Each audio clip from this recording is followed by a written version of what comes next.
সুপ্রিয় দর্শক, কেন জান্নাতে রাত্রি হবে না? মানে জান্নাতে রাত বলে কোনো সময় থাকবে না। জান্নাতের সকাল এবং সন্ধ্যা কেমন হবে? জান্নাতে মানুষ কেন ঘুমাবে না? প্রিয় দর্শক, আজকের ভিডিওটি খুবই তথ্যবহুল, তাই ভিডিওটি শেষ পর্যন্ত দেখতে ভুলবেন না। আল্লাহ তাআলা কুরআনুল কারিমে এরশাদ করেন, নিশ্চয়ই জান্নাতীরা সেখানে খুব হাসিখুশি এবং আনন্দের দিন যাপন করবে এবং তাদের স্ত্রীরা সুউচ্চ সিংহাসনে হেলান দিয়ে বসে আরাম করবে। সূরা মারিয়ামে আল্লাহ তাআলা জান্নাতীদের সম্পর্কে বলেন, তাদেরকে সকাল সন্ধ্যা রিজিক দেয়া হবে।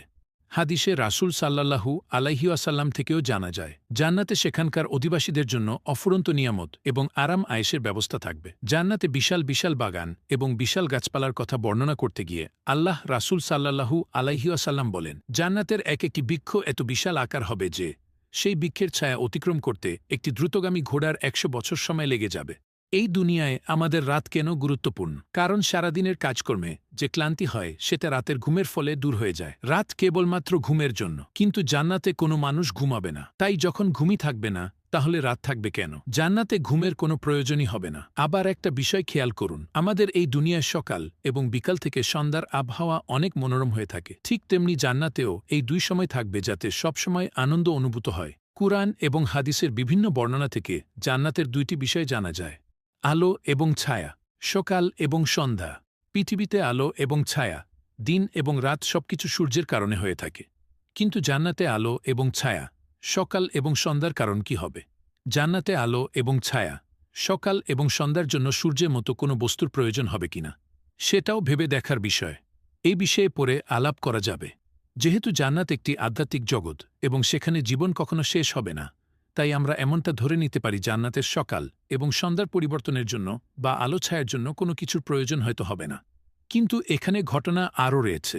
যেহেতু জান্নাতে প্রবেশকারী বান্দারা সশরীরে জান্নাতে যাবে এবং সেখানে গাছের ছায়াও থাকবে, যা আমরা হাদিস এবং কোরআন থেকে জানতে পারি। অতএব এটা আমাদেরকে বিশ্বাস করতেই হবে যে জান্নাতে আলো এবং ছায়া থাকবে। আমরা মনে করি জান্নাতের মধ্যে নিয়ম-কানুন পৃথিবীর মতোই হবে, তবে কিছুটা পরিবর্তন থাকবে যা সেখানকার অবস্থা ভেদে পরিবর্তিত হবে। কেউ যদি জান্নাতকে বিশ্বাস করে, যেমনটা একজন ঈমানদারের করা উচিত, তাহলে তাকে অবশ্যই জান্নাত অথবা ওই ধরনের কোনো জগৎ এবং তার সমস্ত বৈশিষ্ট্য এবং নিয়ামতকে স্বীকার করে নিতে হবে। আমরা যারা পৃথিবীতে বাস করছি, পৃথিবীতে যেমন হাট বাজার রয়েছে, জান্নাতেও তেমন হাট বাজার থাকবে। আল্লাহর রাসূল সাল্লাল্লাহু আলাইহি ওয়াসাল্লাম বলেন, জান্নাতে একটি বাজার থাকবে, সেখানে প্রতি জুমার দিন জান্নাতীরা একত্রিত হবে। সেখানে এক অদ্ভুত মনোরম বাতাস প্রবাহিত হবে, জান্নাতীদের চেহারা এবং কাপড় উজ্জ্বল করে দিবে। এতে করে জান্নাতীদেরকে আরও সুন্দর দেখাবে, তাদের রূপ সৌন্দর্য আগের চেয়ে আরও বেড়ে যাবে। এরপরে যখন জান্নাতীরা তাদের নিজ নিজ ঘরে ফিরে আসবে, তখন তাদের স্ত্রীরা তাদের সৌন্দর্য দেখে অভিভূত হয়ে যাবে। স্ত্রীরা তখন জান্নাতীদেরকে বলবে, তুমি তো আগের চেয়ে আরও অনেক সুন্দর হয়ে গেছ। তখন জান্নাতীরা তাদের স্ত্রীদেরকে বলবে, আল্লাহর কসম, তুমিও আগের চেয়ে অনেক সুন্দর হয়ে গেছ। এই হাদিসে জান্নাতীদের রূপ সৌন্দর্য বৃদ্ধি পাওয়ার কারণ হিসেবে রেশমের মতো কমল সুগন্ধি হাওয়া প্রবাহিত হওয়ার কথা বলা হয়েছে। এর অর্থ হচ্ছে, জান্নাতের মধ্যেও কোনো কিছু ঘটার জন্য তার পেছনে একটি কারণ অথবা অন্য কোনো বস্তুর ভূমিকা থাকবে। এই হাদিসে তিনটি বিষয়ের কথা বলা হয়েছে। এক হচ্ছে বাজার, দ্বিতীয়টি হচ্ছে জান্নাতের অধিবাসীরা সেই বাজারে যাওয়া, তৃতীয় হচ্ছে সেই বাজারে প্রবাহিত বাতাস।